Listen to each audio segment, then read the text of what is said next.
I saw her hand tremble as she poured the sauce. I knew it was poisoned.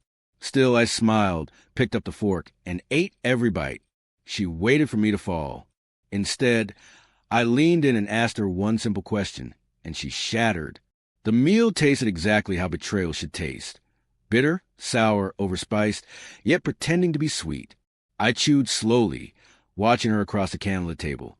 Her smile frozen on her face like cheap plastic. The candlelight flickered, casting shadows that seemed to laugh at us both. She tucked a strand of hair behind her ear with a hand that shook so badly she almost knocked over her wine glass. I caught it before it could spill, my smile never faltering. She flinched as my hand brushed hers. Was she afraid I would grab her wrist and expose her right there? No. She was afraid that I wouldn't say anything at all. Silence was worse. Silence meant she had failed to predict me. My stomach tightened slightly as the food went down. I could feel the rawness of it, like drinking seawater.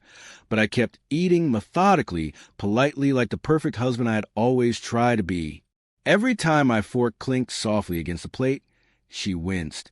Every time I smiled at her and took another bite, her shoulders stiffened a little more. By the time I set the fork down with a gentle clatter, her hands were curled into fists on her lap under the table. Was it his idea? I said softly, leaning in so only she could hear. Or yours?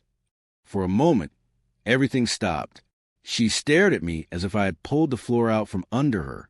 Her mouth opened, then closed again. Her throat worked as she swallowed nothing. The color drained from her face, leaving only the trembling shape of a woman who had just been caught naked in a room full of judges.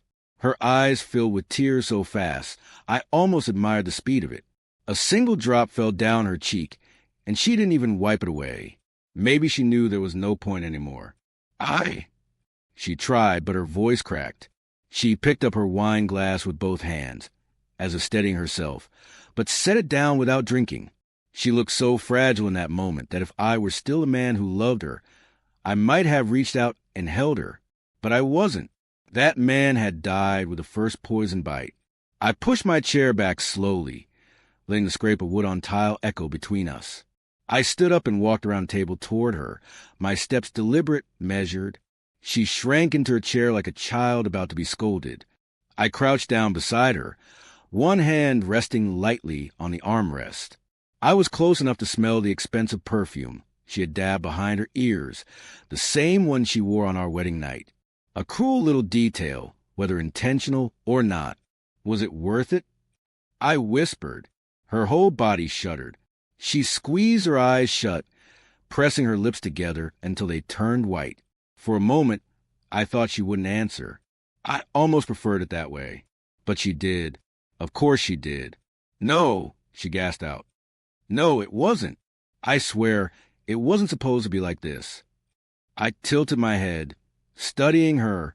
Her mascara had started to smear under her eyes. Her carefully styled hair had begun to lose its shape. She was unraveling before my eyes, the polished, perfect woman peeling away to reveal something much messier underneath. I almost smiled, but this time it wasn't an act.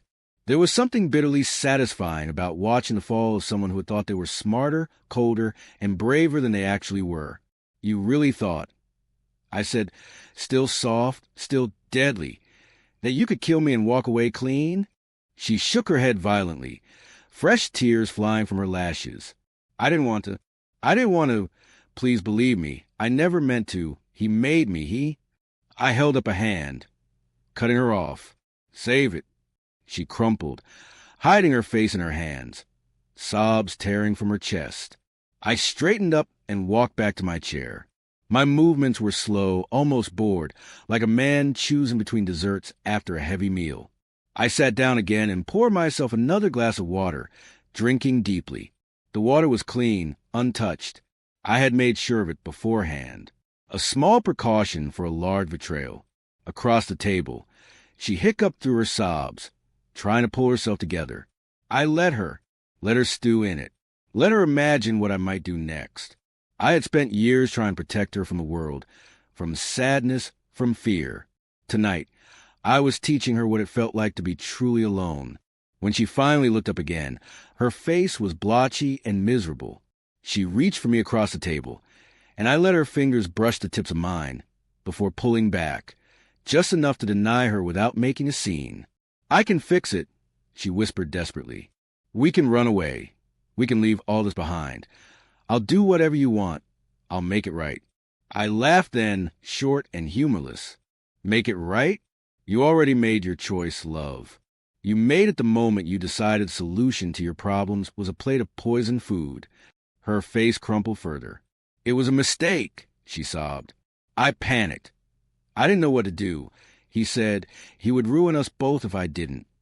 "Enough?" I said again, louder this time. Her mouth snapped shut like a dog that's been kicked too many times. I stood again, buttoning my jacket. "This conversation is over," I said coolly. "But don't worry. You're not going to jail tonight. I'm not calling the police. Not yet." Her eyes widened with hope, a foolish flicker of it. "No," I continued, smiling as coldly as a winter storm. "You're going to help me set a trap? For him."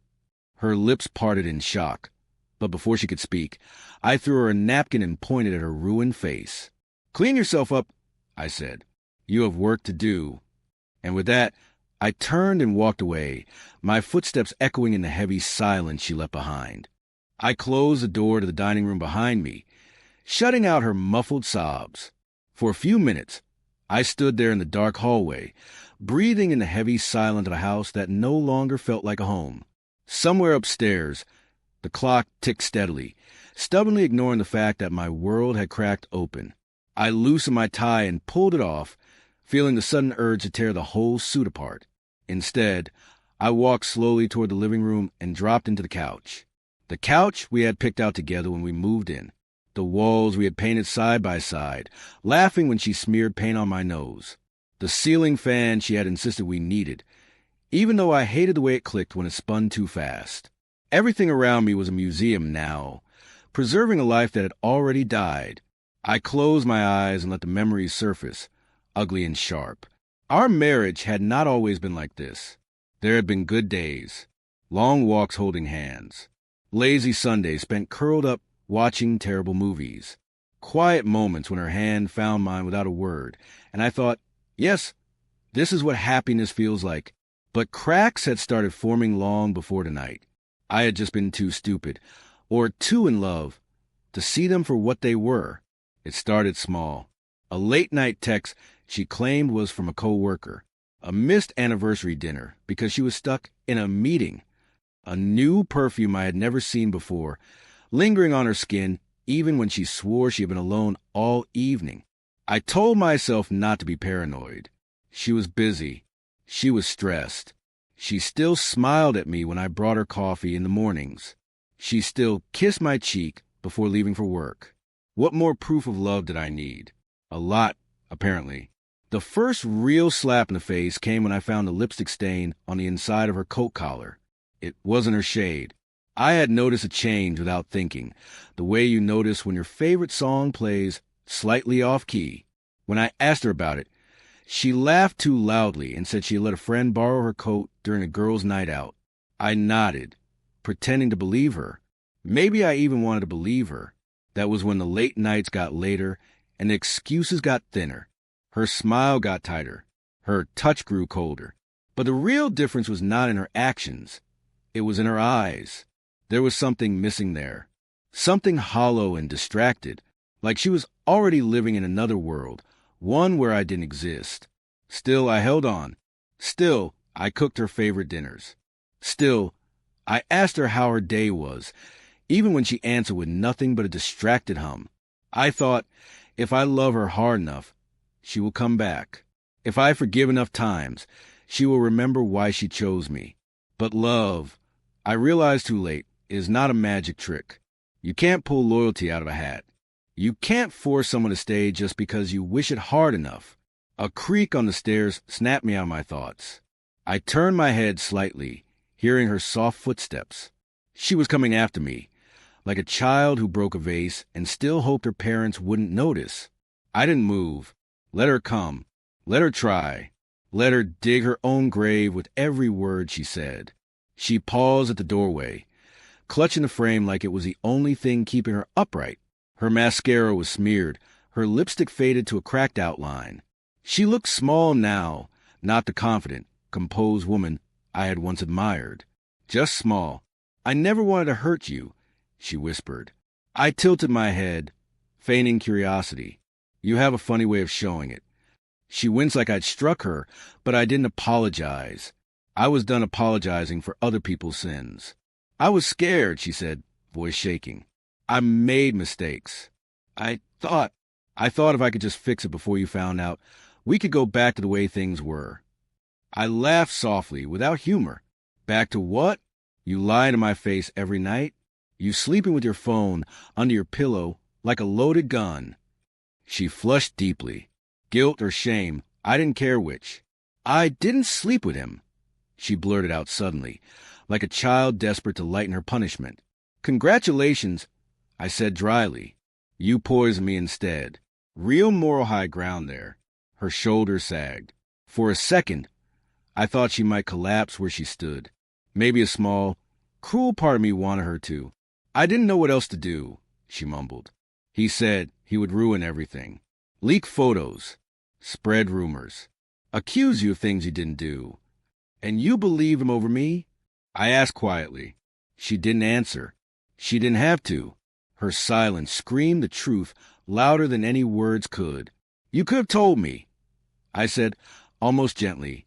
"You could have come to me. We could have fought him together." She shook her head fiercely. "He said if I told you, he'd hurt you.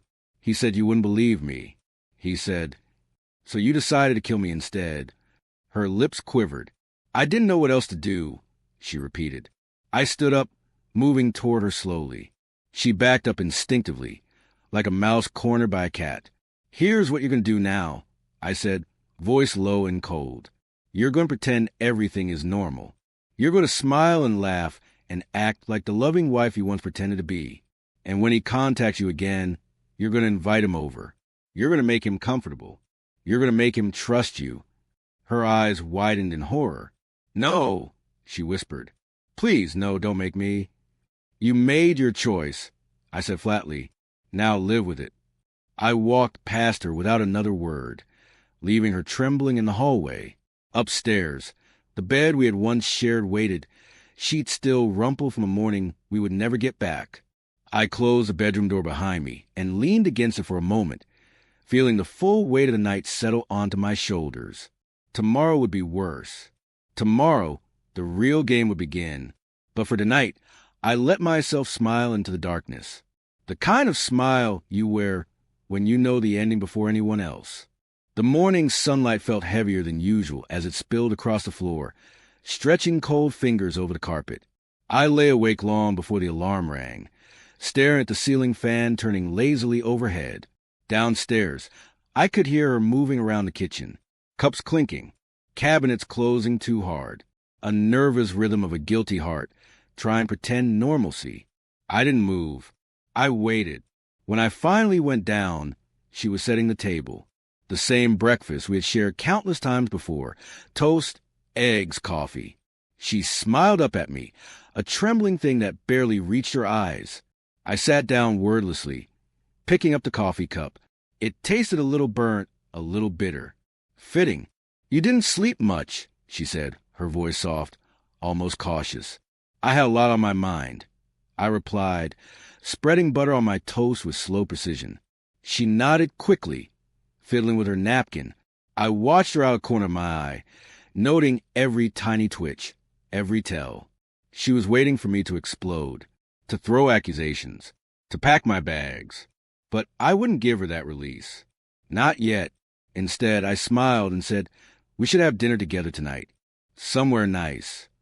She blinked, confused. "Tonight?" "Yes," I said warmly. "I think we need a fresh start." The look on her face was almost comical. Hope, confusion, suspicion, all tangled together. She nodded slowly, uncertainly, and I leaned back in my chair, satisfied. Good. Let her think she was winning. Let her lower her guard. That evening, she dressed carefully. I could smell her perfume trailing after her like a nervous sigh. She wore a red dress I had once told her she looked beautiful in. That was before I realized beauty could rot so easily from the inside. The restaurant was a quiet, cozy place we used to love. Candlelight, soft music, low murmur conversations blending into the clink of glasses. We sat by the window. She kept darting nervous glances at me, as if trying to gauge how real my smiles were. I let her wonder. Halfway through the meal, her phone buzzed. She jumped slightly, her fork clattering against the plate. I took a casual sip of my wine and said nothing. She stared at the screen for a moment too long, before forcing a smile and setting it face down on the table. I knew without looking who it was. Work? I asked innocently. She nodded, swallowing hard. Yeah, just boring stuff. Don't let it ruin our night, I said with a soft laugh. You deserve a break. Her smile wobbled. She reached across the table and took my hand. I let her squeeze it tight, her nails digging slightly into my skin. Let her pretend this was still salvageable. When we got home, she was quiet, thoughtful. I watched her from the couch as she sat by the window, staring at the dark street beyond. You can trust me, I said gently, standing up and walking toward her. She turned, startled. Whatever it is, I continued, we can face it together. Her eyes filled with tears again. She nodded, biting her lip, struggling to hold back the flood. I placed my hands gently on her shoulders. Invite him over, I whispered. Tomorrow. She froze. You need to act like everything is normal, like you're ready to be free of me. He'll come. He won't be able to resist seeing the results of his plan. She opened her mouth to protest, but I shook my head once. Firmly. You owe me this, I said, after everything. Slowly, reluctantly, she nodded. The next day passed slowly. She went through the motions, trying to pretend nothing was wrong. She cooked dinner, tidied the house, laughed at things that weren't funny. I went to work, pretending my world hadn't fallen apart, smiling at coworkers, answering emails, planning everything. At precisely 7:30 in the evening, there was a knock at the door. She looked at me, panic flashing in her eyes.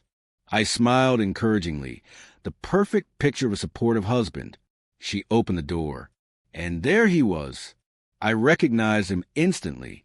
The smirk, the overconfident swagger, the too slick hair and tailored jacket. He looked around the house like he already owned it, like he was just checking the prize before cashing it in. He didn't notice me standing in the shadows by the staircase. Hey, babe, he said, brushing past her into the living room like he belonged there. Miss me? I fought the urge to vomit. She gave him a shaky smile and led him inside. He flopped onto the couch like he owned it, spreading his arms across the back cushions. Man, this place is even nicer than I thought, he said, grinning. You sure you got rid of him? Yes, she whispered, voice barely audible. Good, he said, nodding approvingly. You're smarter than you look. He laughed at his own joke. She didn't. I stepped forward from the shadows. The look on his face when he saw me was priceless. He jumped up like he had been electrocuted. You, he shouted. Me, I agreed pleasantly. He looked wildly at her, betrayal written all over his face. You set me up, he hissed. No, she said softly, almost sadly. I owed him that much. Before he could bolt, the front door swung open again, and two plainclothes police officers stepped inside, flashing badges. Michael Trenton, one of them said, you're under arrest for blackmail, extortion, conspiracy to commit murder, and several other fun charges. You have the right to remain silent. The man's mouth flapped open and closed like a fish. He looked at me, then at her, then back at the officers. You can't prove anything, he shouted. Actually, I said, pulling out my phone and waving it cheerfully. You confessed on tape about 2 minutes ago. Thanks for that. The police moved in. He struggled, cursed, but it was useless. In moments, he was handcuffed and being read his rights. I turned back to her. She stood there, pale, trembling, clutching the back of the chair like it was the only thing keeping her standing. I'll let you decide, I said softly. Confess everything voluntarily, or wait until your charges catch up to you. Tears filled her eyes, but this time I felt no satisfaction, only emptiness. "Why are you doing this?" she whispered. I smiled sadly. Because sometimes the only way to heal a wound is to cut out the infection completely. And with that, I turned and left the room, leaving her sobs behind me like a song I no longer wanted to hear. I didn't sleep that night. I sat on the edge of the bed, staring out the window at the empty streetlights flickering in the misty darkness. Somewhere across town, Michael was probably sitting in a cold interrogation room, spinning lies he thought would save him. And she, my wife, the woman I had loved, trusted, built a life with, was pacing a different room under different lights, trying to find excuses, trying to find mercy. I felt no triumph, no real relief, just a dull, hollow ache in the center of my chest. Victory was supposed to feel sweeter. Instead, it tasted like ashes. In the early hours of morning, when the world was still holding its breath between night and dawn, I packed a small bag, just essentials. I didn't need much anymore. The house felt like a crime scene. Every photo frame was evidence. Every coffee mug was a weapon. Every soft throw blanket, a silent witness to a betrayal I could no longer stomach. Before I left, I sat down at the dining room table one last time, staring at the plate from 2 nights ago, still sealed carefully under a glass cloche. I hadn't thrown it away. Part of me didn't know why. Part of me did. Some things you don't get rid of. Some things you keep to remind yourself what survival costs. The sun was just brushing the rooftops when I walked out the door. No goodbye note. No theatrics. Just silence. I didn't expect her to chase me. I didn't expect her to stop me. And she didn't. Instead, 2 days later, she showed up at the little motel where I was staying, dressed in plain jeans and a loose sweater. No makeup, no perfume, no jewelry. She looked like a ghost of the woman I had once known. I didn't invite her in. I didn't have to. She stood outside the door, clutching a manila envelope to her chest like it was a life jacket. "I confessed everything," she said, voice hoarse. "They let me go on bail. They said because I cooperated, because I helped catch him, maybe the charges will be lighter." I leaned against the doorway, arms crossed. "Good for you," I said evenly. "I'm sorry," she whispered. "You said that already?" I replied. She flinched. "I brought you this," she said, holding out the envelope. I didn't move to take it. "It's everything," she continued. "Bank statements. The secret account he made me open.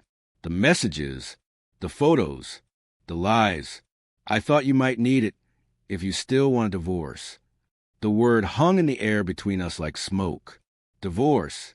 An ending even more final than death. Death at least leaves memories unspoiled. Divorce slices them apart. I took the envelope without touching her hand. "Goodbye," I said quietly. She looked at me for a long time, like she wanted to say more. Maybe beg. Maybe explain.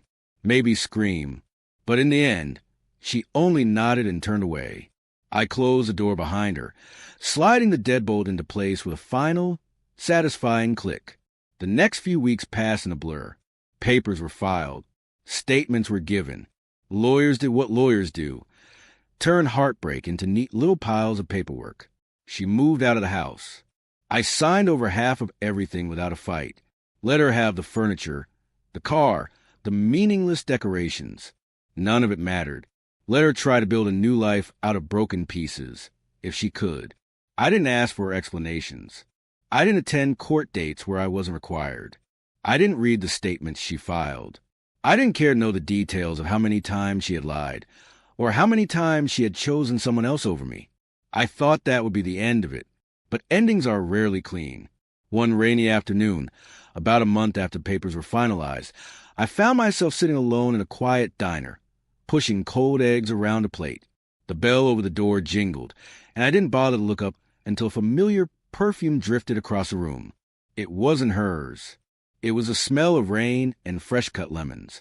I looked up and saw her. Not my wife. Someone new. She was struggling with a broken umbrella, shaking out near the door and laughing softly at herself. Her laugh was light, unguarded, nothing like the brittle, practiced laugh I had heard for so many years at home. She caught me staring and smiled. I blinked surprised, and smiled back automatically. She walked to the counter to order coffee, not giving me a second glance. I watched her talk to the barista, hands animated, face open. Something in my chest loosened slightly, like a band snapping. Maybe not all smiles were lies.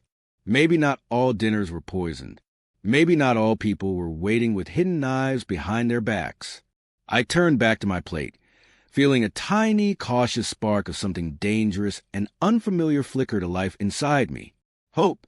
I didn't know if I was ready to trust again. I didn't know if I deserved to. But I knew one thing for certain. The next time I sat across a table from someone, I would look them in the eye, steady and unafraid. And if they ever reached for the poison, I'd see it coming. Not because I was paranoid, but because I finally understood. Love isn't about closing your eyes and hoping for the best. It's about seeing clearly and choosing anyway. This time, if I gave my heart again, it would be with both eyes wide open. And if someone tried to break it again, I wouldn't just smile. I'd smile, finish the meal, and walk away without a single backward glance. Because survival, I had learned, isn't about never being hurt. It's about never letting the pain turn you into something you're not. The next few days passed in a kind of quiet fog. I worked. I slept. I ate when I remembered to, but everything felt muted, like I was moving underwater. Some wounds heal quickly. Others linger in your blood, in your bones, no matter how far you run. I told myself I was over it. I told myself she didn't matter anymore. But late at night, lying awake in the silence, my mind betrayed me with memories I didn't ask for. I remember the way she used to laugh when I burned toast, the way she'd sneak up behind me and steal sips from my coffee, the way she clung to my arm during horror movies, pretending to be scared just to feel closer. All the little, stupid, meaningless moments that somehow hurt more than the big betrayals. I hated that I missed them. I hated that part of me still loved the woman she used to be. It was almost a relief when the envelope showed up. No note, no return address. Just a thick yellow envelope slipped under my motel door one morning, waiting for me like a ticking bomb. Inside were documents, bank transfers, photos, copies of text messages, a full timeline of her descent from my wife to my would-be murderer. Neat, detailed, irrefutable. But there was something else tucked at the bottom. Something that made me sit down hard on the bed, my heart pounding. A letter, handwritten. The messy, looping script I'd seen 1,000 times before on grocery lists and sticky notes stuck to the fridge. I didn't want to read it, but I did. I always did. Dear you, it began, because I don't think I deserve to call you by your name anymore. I closed my eyes for a second, then forced myself to keep reading. I don't expect you to forgive me. I wouldn't forgive me either. I'm not writing to ask for another chance. I'm writing because you deserve the truth. Not the lies I told you. Not the excuses I told myself. The real truth. It didn't start with him. It started with me. It started when I began feeling small, invisible, like I was drowning in my own life while you kept trying to save me with smiles and dinner dates and flowers I didn't deserve. I made mistakes. First little ones, then bigger ones, then monstrous ones. When he came along, offering promises and attention and flattery, I grabbed at it like a lifeline. I told myself it didn't mean anything. I told myself I wasn't really doing anything wrong. Until one night, after too much wine and too many bad decisions, he showed me pictures. Pictures he had taken without my knowledge. Pictures he said he would send to my boss, to my parents, to you. He said he could destroy me in an afternoon. And then he smiled and told me all I had to do to make it go away was get rid of you. He said it like it was nothing, like you were nothing. And the worst part, the part one can't forgive myself for, is that for one terrible moment, I believe him. For one terrible moment. I thought it would be easier to poison you than to tell you the truth. I thought if I could just erase you, I could erase my mistakes.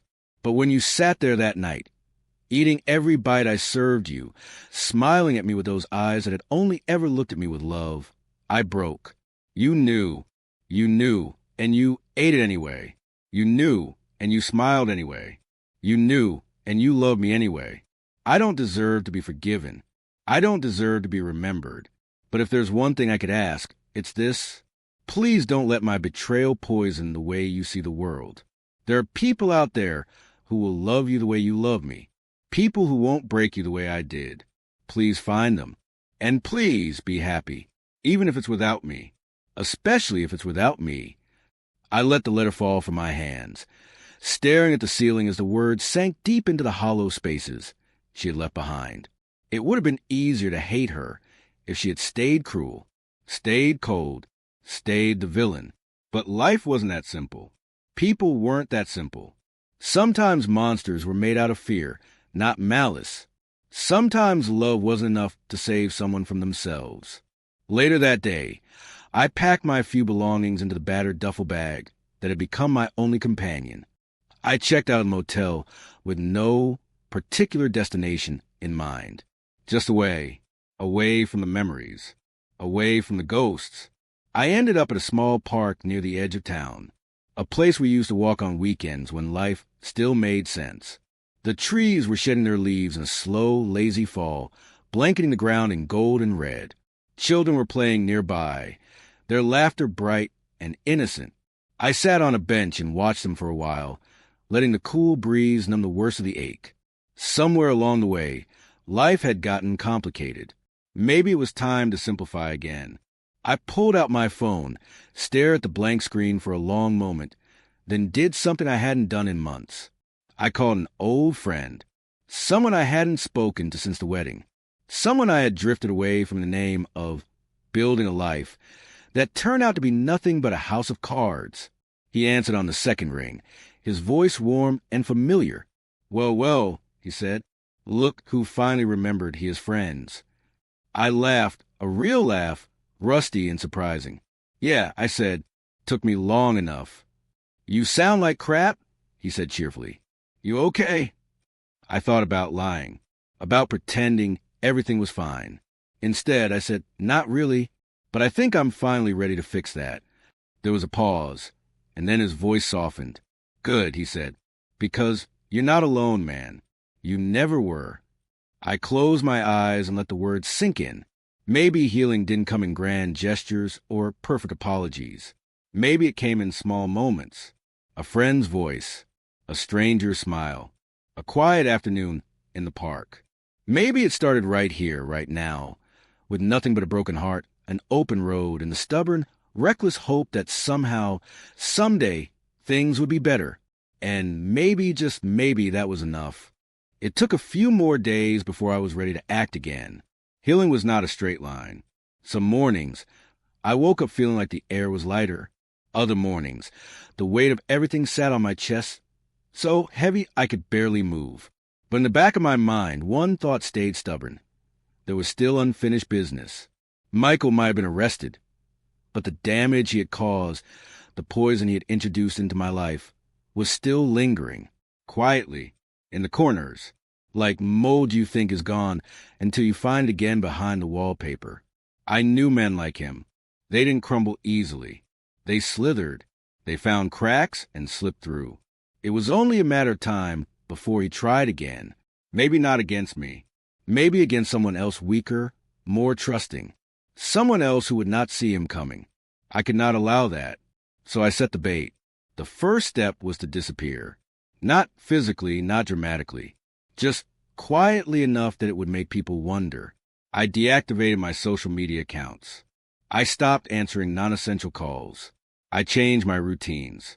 No more showing up at the same coffee shop every morning. No more familiar grocery store runs. I became a ghost in my own town. Second step, I let a rumor slip.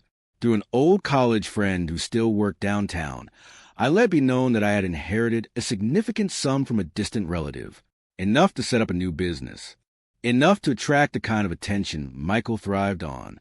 It did not take long. 3 weeks after the news began to drift around, I received a message from an unknown number. Hey man, heard about the good fortune. Congrats. Maybe we could catch up sometime? No name, no greeting, just a familiar stench of opportunism. I smiled. The trap was working.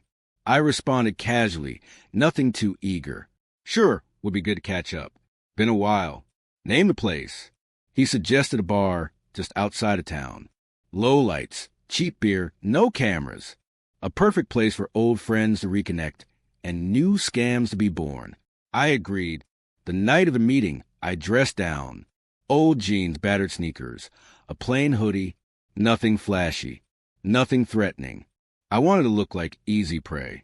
When I arrived, he was already there, nursing a drink and pretending to be casual, but his eyes flicked constantly toward the door, scanning for threats. Michael had the look of a man who knew he was playing his last hand and hoping the dealer had not noticed. I slid into the seat across from him, without a word. For a moment, we just stared at each other. Then he grinned, that same slimy grin that had once fooled my wife. "Man, you look good," he said, clapping me on the back. "Really good." "Thanks," I said mildly. "You too." He launched into small talk, asking about my non-existent new business, my plans, my dreams. Every question dripping with fake enthusiasm. Every nod calculated. I played my part well. I let slip that I was planning to invest in property, that I needed someone street smart to help me navigate the deals, that I trusted old friends more than lawyers. I could see the greed blooming behind his eyes like a weed. He offered to help, of course, said he knew people, said he could get me in on some great opportunities. All I had to do was trust him. Trust. The word almost made me laugh out loud. Instead, I smiled warmly and clinked my glass against his. "To new beginnings," I said. He grinned and drank deeply. I barely sipped mine. The plan was simple. Let him think he was pulling me in. Let him make the first move. Let him expose himself. And when he did, I would have him. Legally. Permanently. The next few days were a careful dance. He called, texted, sent over fake contracts and investment proposals. I pretended to be impressed. I asked dumb questions. I played the fool. All the while, I was recording everything. Every call, every text, every meeting. He did not disappoint. His greed made him sloppy. In one recorded call, he casually mentioned an offshore account where he said we could hide the extra profits from the government. In another, he promised he could handle any problems that might pop up if we needed to get aggressive with competitors. It was enough. I took the evidence to the police quietly through a contact I had made after the first investigation. They moved fast. The next meeting we arranged was supposed to be at a fake real estate office I had rented for a day, complete with fake documents, fake buyers, even fake staff.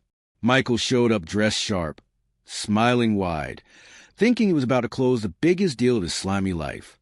Instead, he walked straight into a trap as he signed the final fake contract. The police came in, calm, professional, efficient. He tried to run. He always tried to run. But this time, there was nowhere left to go. As they led him away, cuffed and furious, he caught my eye. "You set me up," he spat. "No," I said quietly. "You set yourself up. I just made sure everyone was watching." He screamed threats at me all the way to the police car. I watched him drive away, feeling lighter than I had in months. It wasn't just about revenge. It wasn't even about justice. It was about closure. It was about finally drawing a line under the part of my life that had nearly destroyed me. I turned away from the flashing lights and the gathering crowd, pulling my hood up against the chill. Tomorrow would be a new day. And for the first time in a long time, it would truly be mine. The next morning, the news broke. Local businessman arrested in major fraud sting. Michael's mugshot flashed across every news site, every social media feed. His smirk had finally cracked into something pitiful, desperate, humiliated. I watched the reports from a small diner, nursing a cup of coffee that had long gone cold. People around me whispered, stared at their phones, shook their heads. None of them knew how close they had come to being his next victims. None of them knew how close I had come to losing everything because of him. I finished my coffee, tossed a few bills on the counter, and stepped outside into the bright morning air. That should have been the end of it. But life rarely lets you walk away that clean. She showed up again. Late that evening, as the sky turned the color of bruises, there was a knock at my motel room door. For a moment, I thought about ignoring it, pretending I wasn't there. But something told me it would be better to face whatever was coming. When I opened the door, she stood there. No makeup, no pretense. Just her, raw and real and trembling slightly. "I heard," she said simply. I said nothing. She twisted her hands together, looking everywhere but at me. I needed to say, "Thank you." I leaned against the doorframe, arms crossed, waiting. "For helping catch him," she said, voice barely above a whisper. "For not letting him hurt anyone else. For not letting him hurt me more than I deserved." The bitterness in my chest was sharp and fast. "You think this was about you?" I asked quietly. She flinched. "I did what I did because it was right. I continued. Not for you.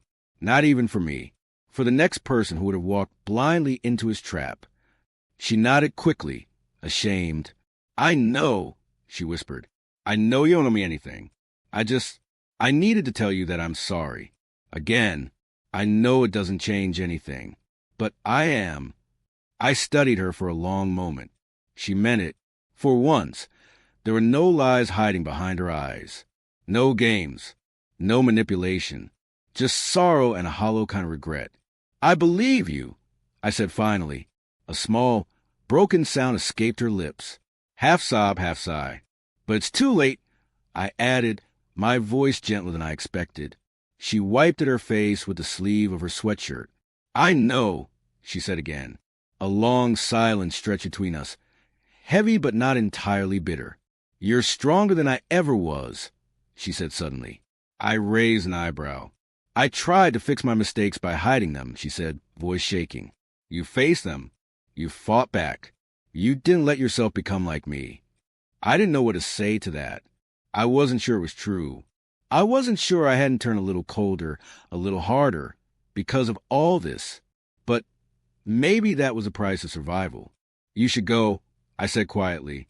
"Start your life over. Somewhere far from here." She nodded, tears tracking down her cheeks. "I will," she promised. "And I'll never bother you again. I swear it." She turned to leave, then paused. Slowly, hesitantly, she pulled something out of her pocket and held it out to me. It was a diary, the one I thought I had thrown away, the one she had found and read and kept, the one that had held every stupid, sweet, naive thought I had ever written about loving her. "I couldn't throw it away," she said, voice cracking. "I tried, but I couldn't." I took it from her fingers carefully, feeling the worn leather under my fingertips. She stepped back, giving me space, giving me the choice. I could throw it at her feet. I could slam the door in her face. I could burn it to ash and walk away. Instead, I simply tucked it under my arm. "Goodbye," I said softly. She nodded once, turned, and walked away into the twilight.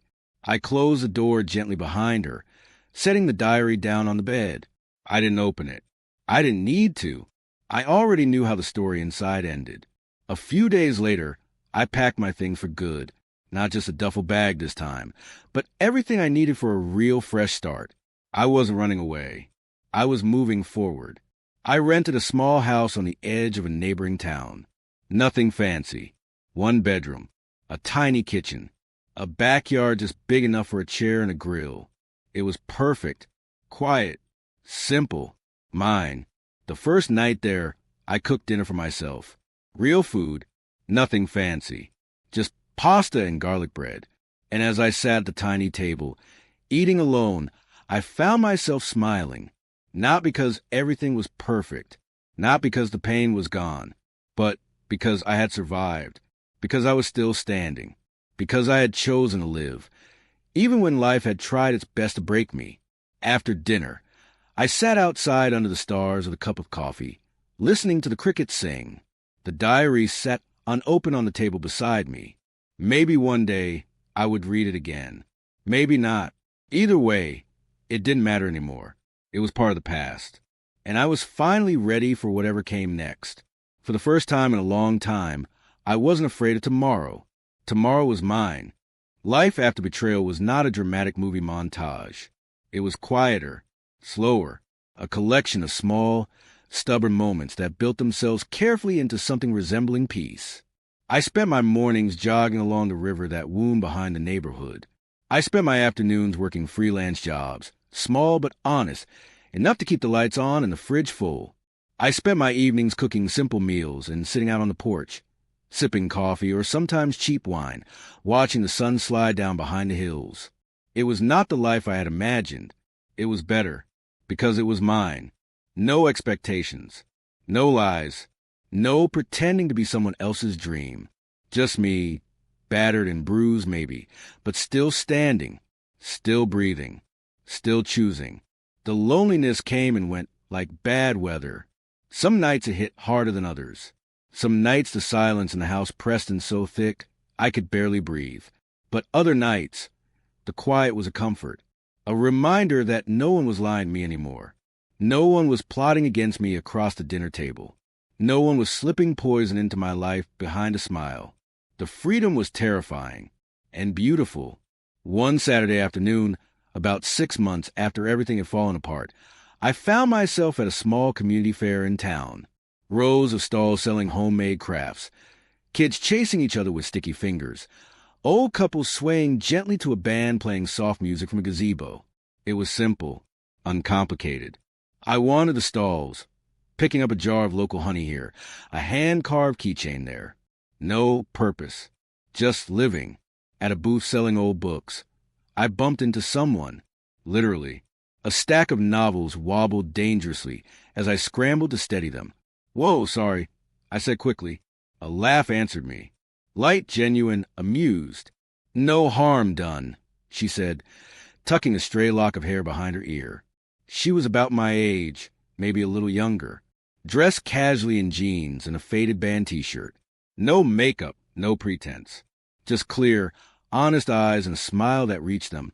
We both laughed awkwardly, and then she reached for one of the books I had knocked loose. "You have good taste," she said, holding it up. It was a collection of old detective stories. I smiled. Big fan of people solving their problems without needing superpowers. She grinned. "Same, though sometimes I think stubbornness is a superpower." I laughed. The sound surprised me with how easy it came.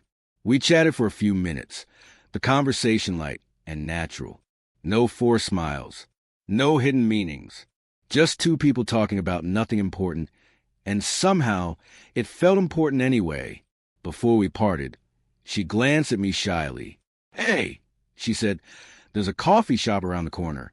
They make the best muffins. If you're not in a hurry." I hesitated for half a heartbeat.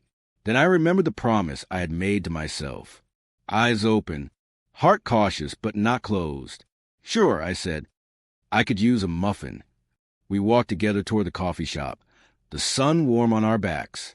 Her name was Lily. She loved dogs but was allergic to cats. She had a laugh that bubbled up like water over stones. She was studying to become a therapist because she believed people deserve second chances. I liked that about her. I liked a lot about her. We talked for hours until the sun dipped low and the coffee cups sat empty between us. At one point, she asked, carefully, if I had ever been married. I told her the truth, not the messy, sordid details, just the shape of it. I told her I had loved someone who loved themselves more. I told her I had trusted someone who taught me the cost of blind faith.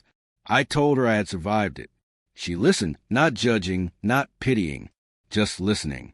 And when I finished, she smiled that same open, easy smile and said, "Sound like you're stronger than you think." Maybe I was. Maybe I was finally becoming the man I had always wanted to be. When we stood to leave, she hesitated. Then she handed me a slip of paper with her number on it.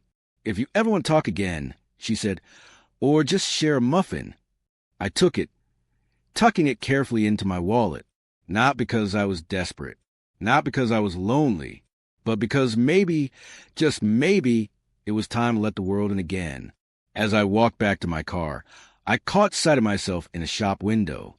Same face, same eyes, but different, stronger, wiser, still standing, still choosing. I smiled, not the bitter smile of survival, not the forced smile of pretending. A real smile. Tomorrow would come with all its uncertainty and risk. But for the first time in a long time, I was ready. I got into my car, rolled down the window, and let the cool evening air wash over me. Life had tried to poison me. I had eaten every bite, and I had survived. Now it was time to truly live,